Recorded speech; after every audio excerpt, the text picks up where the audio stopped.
আসসালামু আলাইকুম প্রিয় বন্ধুরা, কেমন আছেন সবাই? আজকে পবিত্র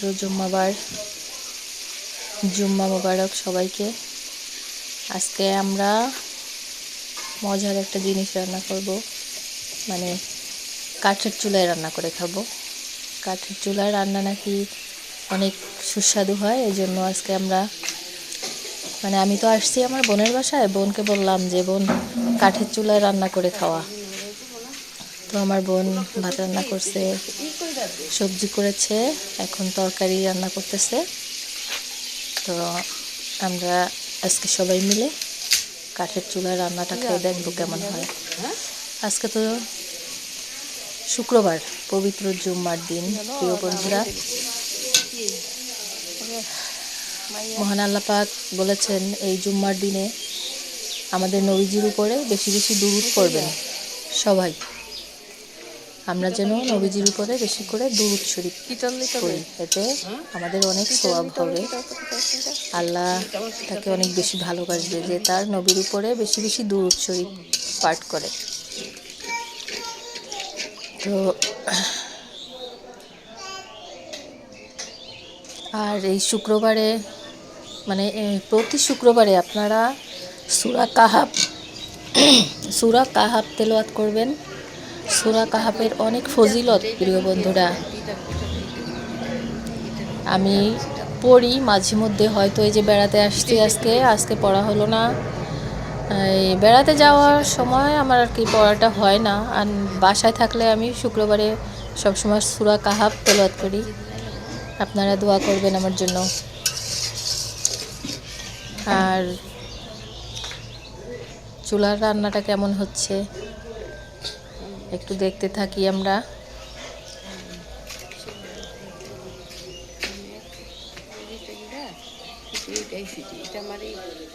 প্রতিদিন একবার আপনারা কোরআন তেলাওয়াত করবেন, কারণ কোরআন শরীফ ঘরে থাকলে তাকে যদি ধরা না হয়। এই আমার বোন এখন আলু, শিম, বেগুন দিয়ে রান্না করব রুই মাছ। একটা ভিডিও ছাড়ছে বেগুন রে, বুঝছো?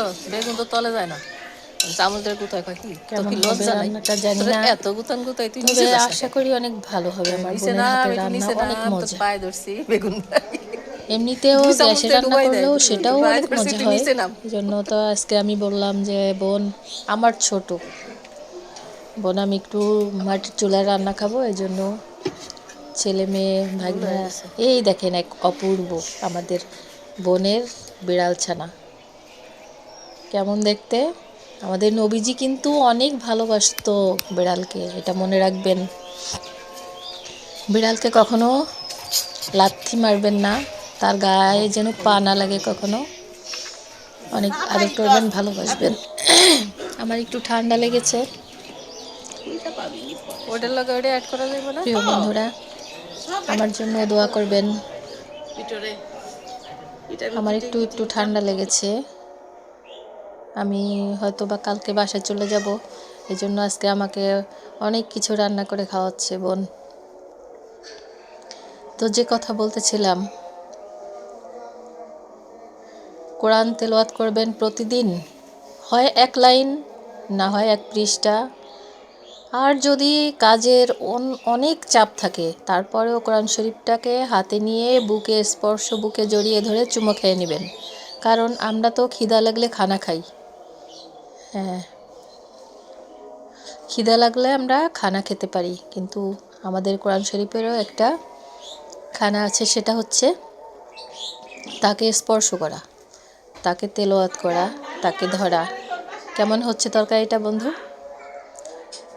প্রিয় বন্ধুরা সবাই দেখবেন, সবাই একটু আমার জন্য দোয়া করবেন।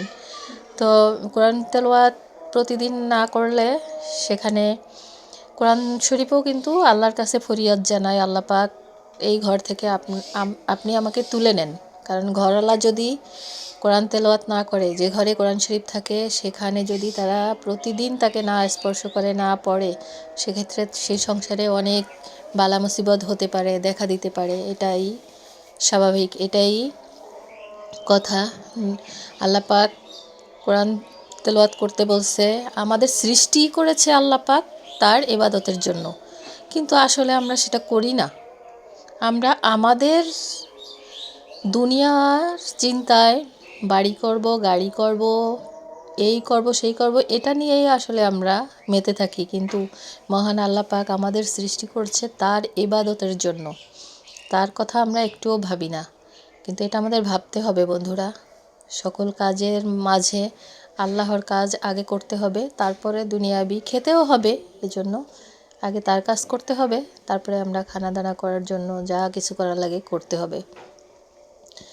তো এজন্য প্রতিদিন আপনারা 1 পৃষ্ঠা না হয় একটা লাইন তেলাওয়াত করবেন, তেলাওয়াত করে রেখে দিবেন।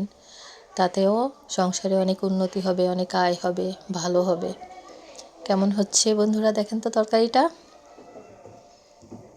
অনেক সুন্দর কালার হয়েছে কিন্তু।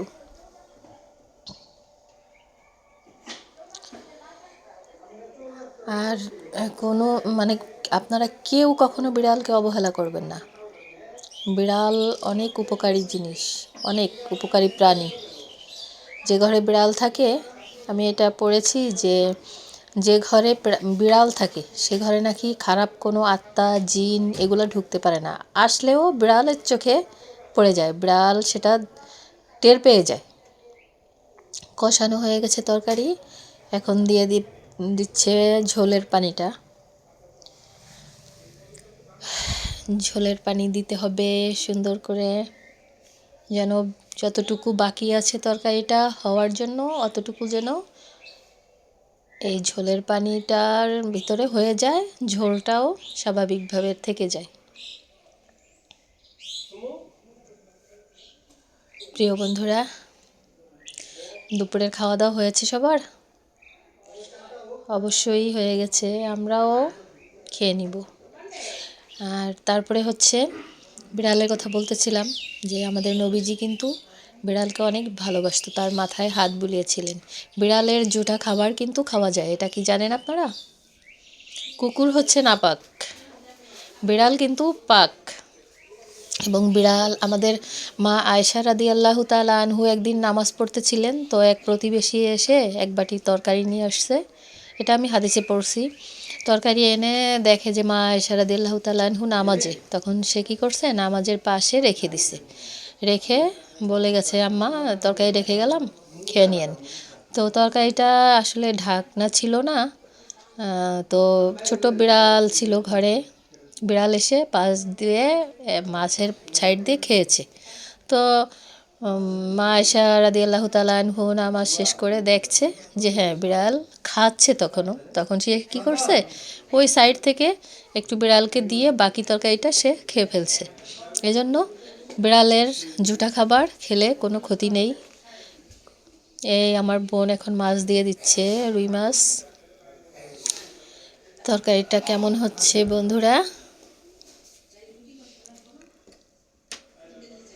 দেখেন, অসাধারণ একটা কালার হয়েছে কিন্তু তরকারিতে।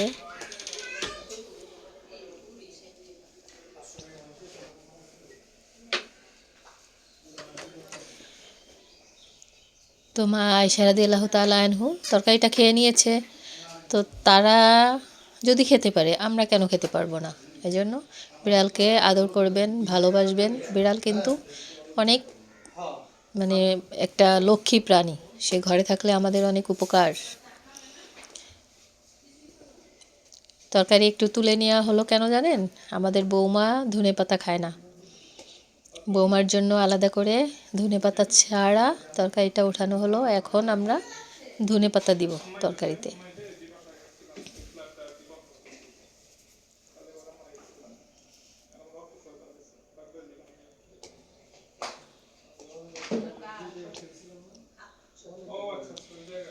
তারপরে হচ্ছে আমার বোনের বিড়াল 3-4টা আছে, কিন্তু বিড়ালগুলো খুবই সুন্দর, সবগুলাই সুন্দর।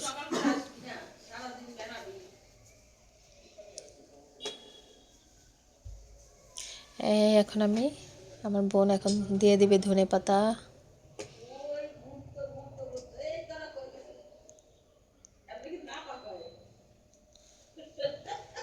ধনেপাতা দেওয়া শেষ। কেমন হচ্ছে বন্ধুরা? তরকারিটা কেমন হয়েছে? অনেক কালারফুল হয়েছে তরকারিটা, সুন্দর হয়েছে। সবাই দোয়া করবেন আমার বোনের জন্য, সেজন্য দীর্ঘায়ু হয়, আমাদের জন্য বেশি বেশি করে রান্না করে খাওয়াতে পারে। ঠিক আছে বন্ধুরা, ভালো থাকবেন, আমার জন্য দোয়া রাখবেন। আল্লাহ হাফেজ, আসসালামু আলাইকুম।